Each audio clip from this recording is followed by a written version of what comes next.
Hello? Nang laabo? Ngasi se, ay emergency mo laksale. Ado na ngasi do to ase. Hayeng oin unar se. Saurno ko. Sayang ga yaroy da. Ngasi unadradi yaroy. Ay hen unar ningine. Yada to ini. Hayeng soidan unar se. Ado nang saurno ko. Ay kem saude da. Nangi thabak to phajana chathoro. Aduga hayeng phajana unarase. Ado malem. Nangi pocket money oina ba nangi account na sel khara thajalake ko. Ho yaye. Love you baby.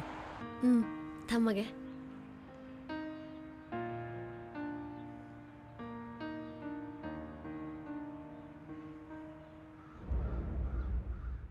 Matam mamada nangi phibam kari oiki nang kaurabra nati nang na makhoi loinaraga kai dogdorige kai kana ka daurige ba Pabong nasadi mi tinabada isagi kana bana mang tharaga tinagadaba misakto nate pabong them adugi su mathakta makhoise matam amada tinabada thong manai mai chopte haiduna luna tinakhiba pabongi awanungai kayada saruk yaminakhiba misakto ni pabong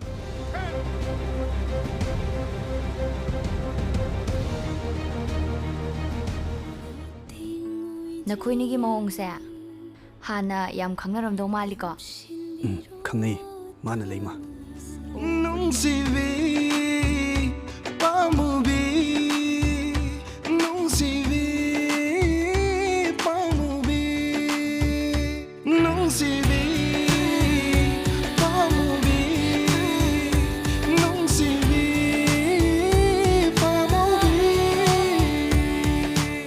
khoi department gi ex staff ne Hai aina thadoi daluangina fiancine lukha kom da chat pa thambal he ke khalabadi nang lukha kom da puthani hai base nang kaw gno Ay sorry ma. haro lai ai lami da leire ado photographer sing dodi pafong na khraba fare ai yoksalagi ko thame waro bi yade ai gi je khitang thenge pre wedding shoot leiba ado guest to gi matang ordi personal loin lobi gano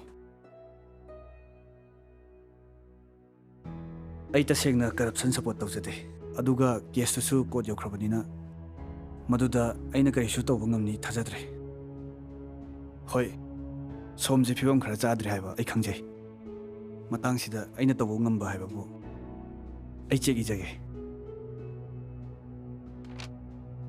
somna pambai mount to kai tho sije na biro Ay soigre.